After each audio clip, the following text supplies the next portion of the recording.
warahmatullahi wabarakatuh.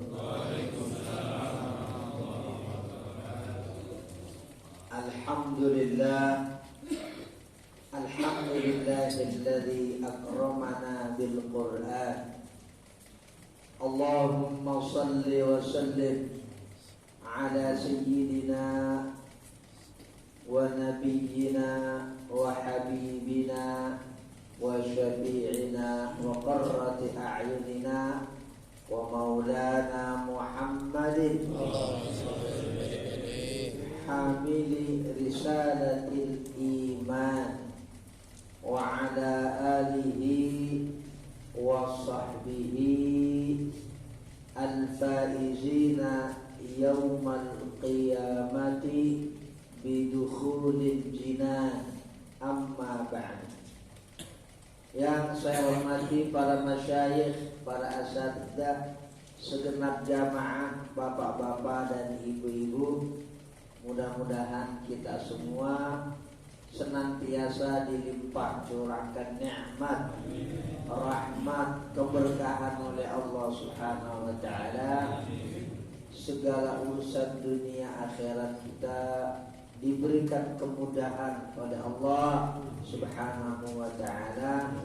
Anak cucu kita dijadikan anak cucu yang saleh, salihah oleh Allah Subhanahu wa taala. Dan dengan ta'lim rutin tafsir Ahad pagi kita diberikan ilmu yang bermanfaat oleh Allah Subhanahu wa taala. Terlebih dahulu sebagaimana biasa kita buka ta'lim ini dengan Ummul Quran suratul Fatihah. Juga kita hadiahkan, kirimkan untuk seluruh keluarga orang tua kita yang telah berpulang ke rahmatullah. Mudah-mudahan dilimpahkan maghfirah oleh Allah Subhanahu wa taala.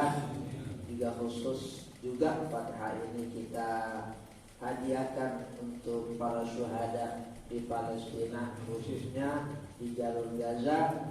Mudah-mudahan juga dilimpahkan maghfirah oleh Allah Subhanahu wa taala yang wafat, yang sedang berjuang karena Allah, diberikan kemenangan oleh Allah Subhanahu wa taala dan musuh-musuhnya dikalahkan atas izin Allah Subhanahu wa taala.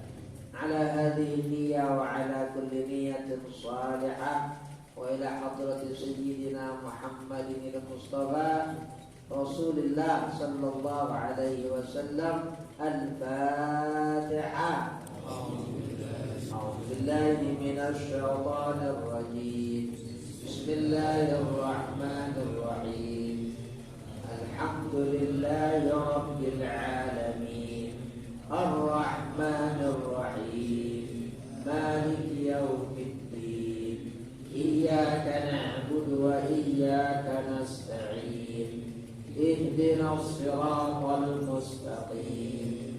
Siratal ladzina an'amta 'alaihim ghairil maghdubi 'alaihim waladdallin.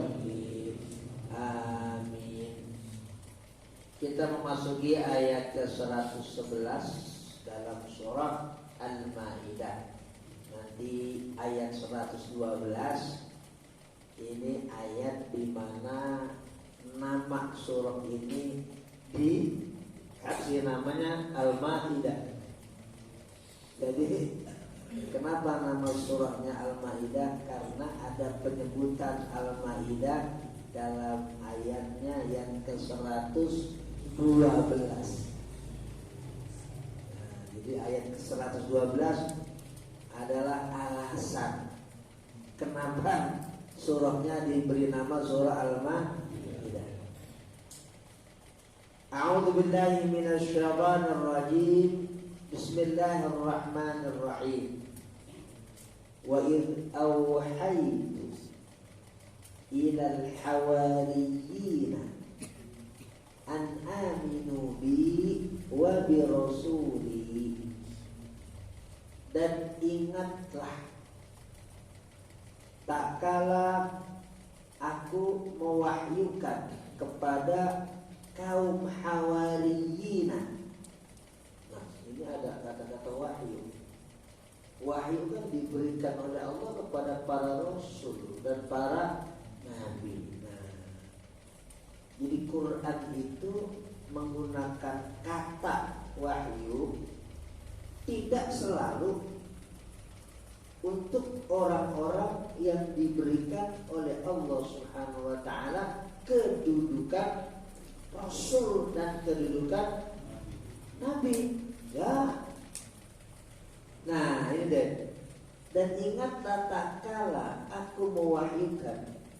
Wahyu di sini yang Allah sampaikan kepada kaum Hawari bukan berarti kaum Hawari pangkatnya nabi, pangkatnya rasul. Tetap mereka-mereka ini manusia biasa. Yang dimaksud aku mewahyukan bagi Luqman dalam ayat ini adalah aku mengilhamkan.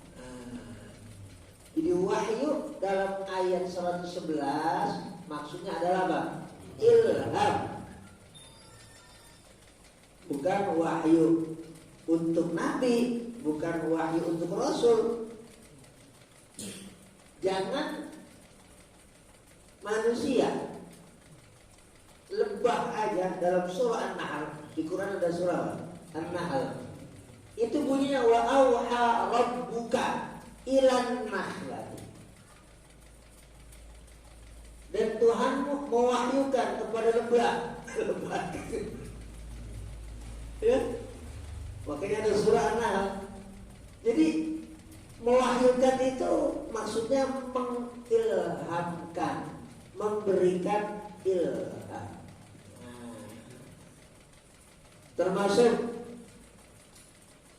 Nabi Musa, ibunya itu juga diistilahkan dalam Quran wahyu. Wa auhayna ila ummi Musa an ardi'i.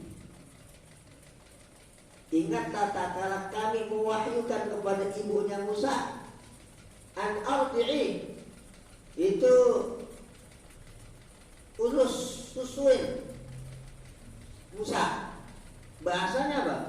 Mewahyukan kepada ibunya Musa. Jadi wahyu itu kalau di Quran punya makna nggak selalu wahyu dalam pengertian nabi, dalam pengertian rasul. Nah, ini salah satu ayat. Dan aku telah mewahyukan, maksudnya mengilhamkan kepada siapa? Ilal hawariyina, kepada kaum Hawari. Hawari itu artinya pengikut setia. Artinya Hawari itu pengikut setia. Kalau pengikut setia Hawariyuna. Kalau satu Hawariyun, Hawari. Jadi arti Hawari apa? Pengikut setia. Siapa yang dimaksud kaum Hawari dalam ayat ini? Adalah 12 murid Nabi Isa alaihissalam. Jadi kaum Hawari itu jumlahnya 12. Ada namanya Yohanes, Lukas, Petrus, nama-nama murid Nabi Isa yang kita pernah dengar. Ada nama Injil itu Injil Yohanes, Injil Lukas, dan ada Injil Markus.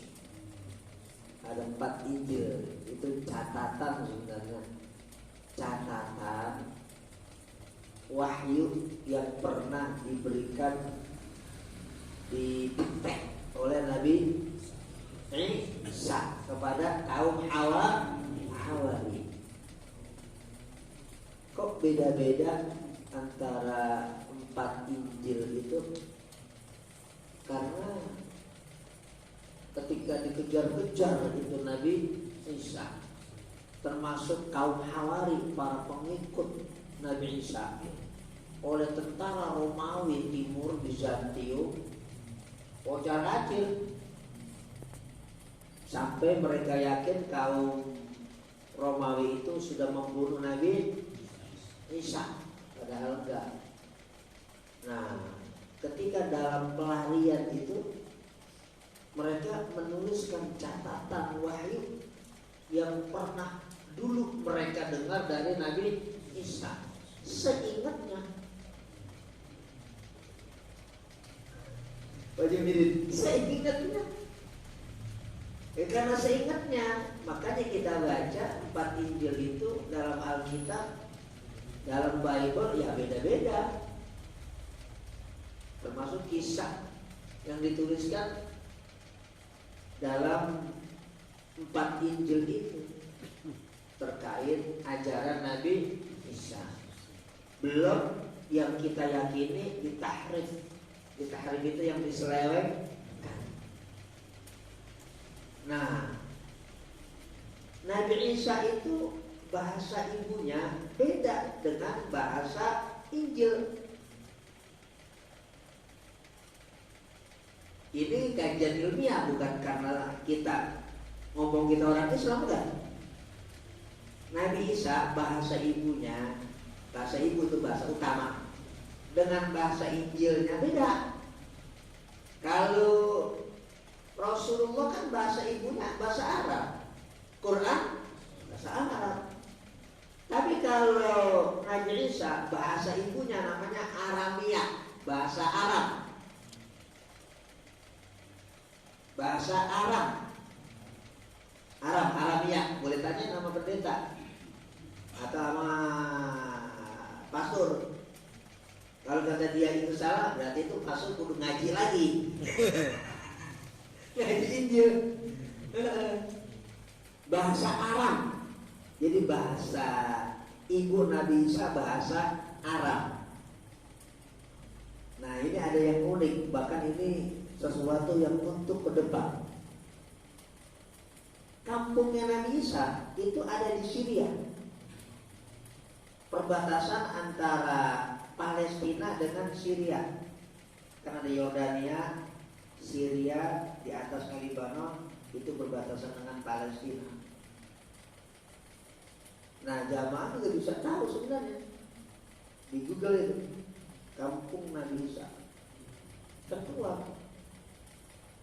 Ya, di Google, di YouTube. Kampungnya Nabi Isa sekarang itu yang menjaga bahasa ibunya Nabi Isa malah orang-orang Islam yang ada di kampung itu.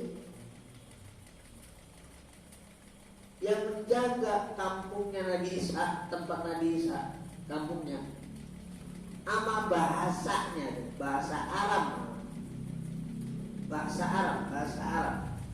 Aramia, bahasa Arab, itu malah orang-orang Islam, orang-orang Arab Islam lah yang menjaga kampungnya Nabi Isa sampai detik ini.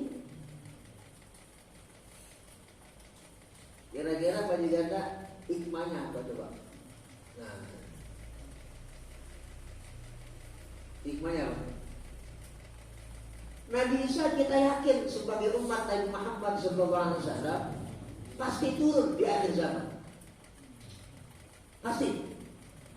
Hadisnya namanya mutawatir. Imam Bukhari meriwayatkan, Imam Muslim meriwayatkan, dan hampir semua ahli hadis meriwayatkan tentang turunnya Nabi Isa di akhir zaman. Nabi Isa akhir zaman itu turunnya di Syria. Nabi Isa itu turunnya di Syria. Tempatnya turunnya di masjid dengan menaranya yang putih. Jadi Nabi Isa itu turunnya di mana? Di masjid.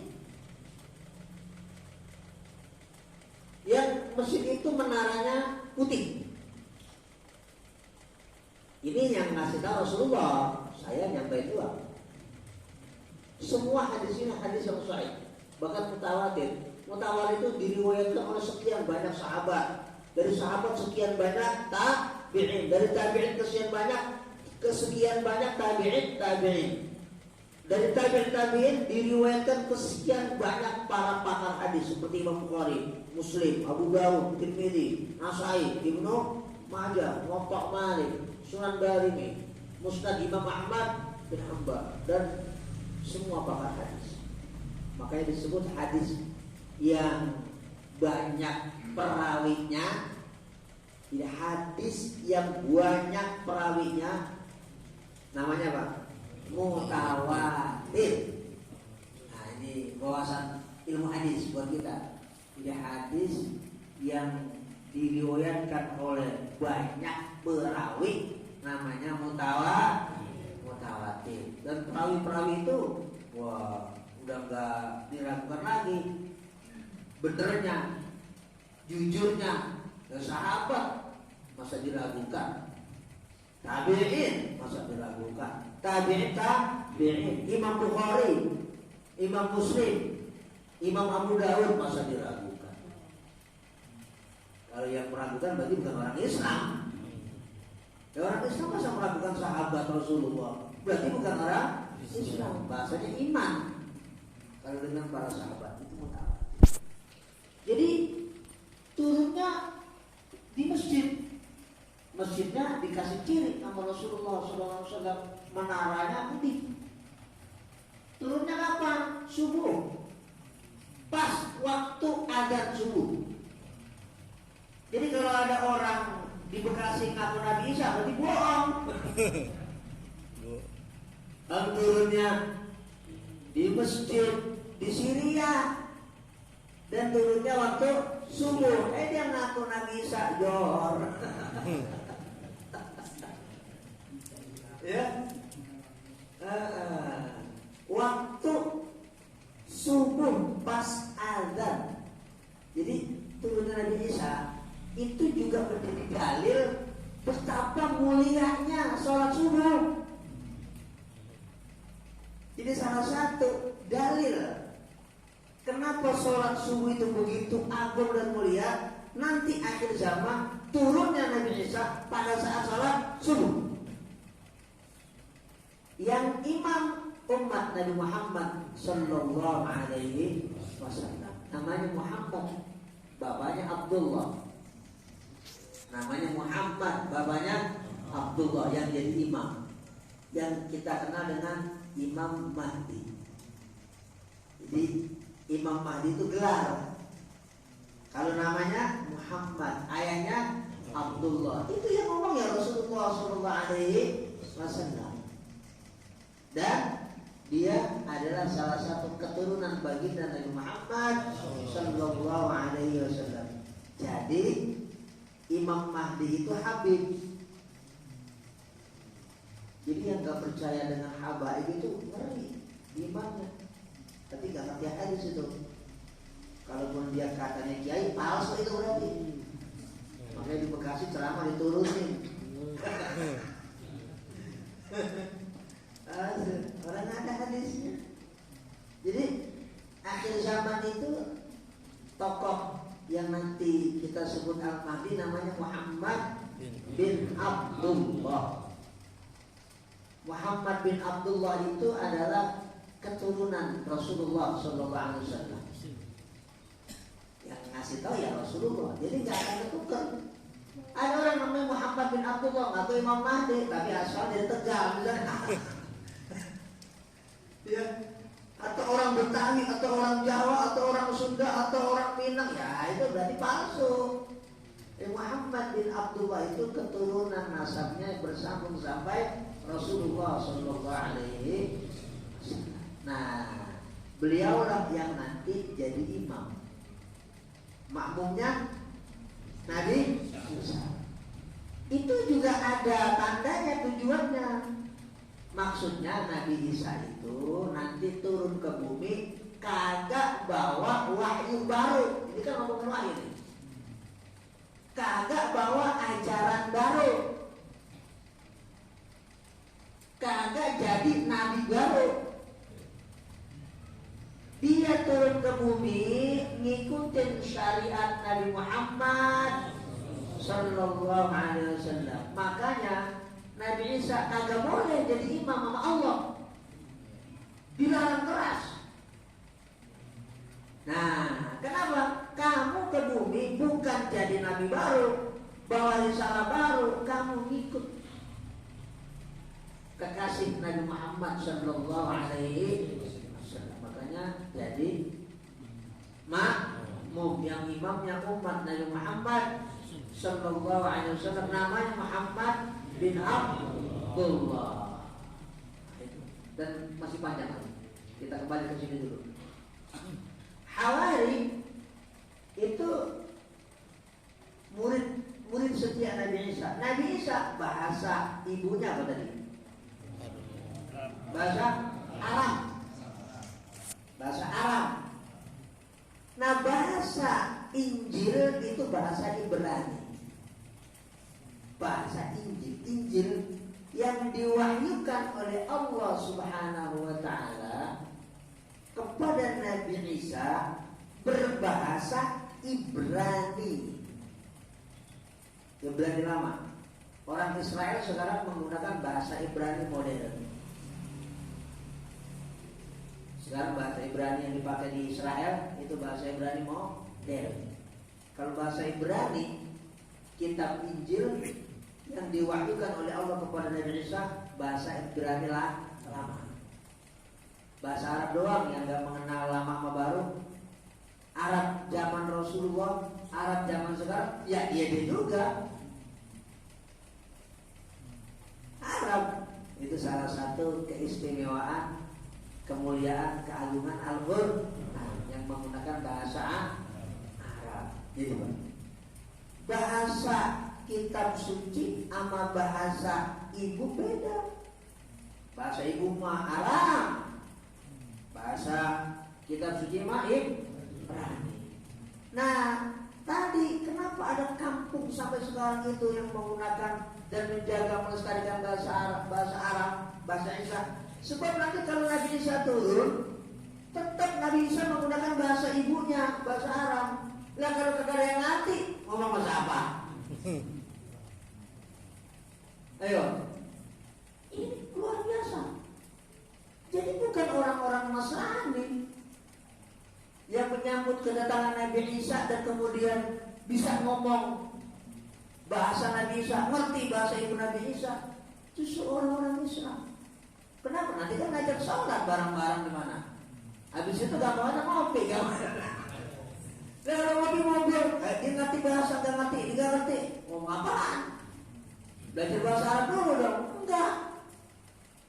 Tetap menggunakan bahasa di mana Nabi Isa punya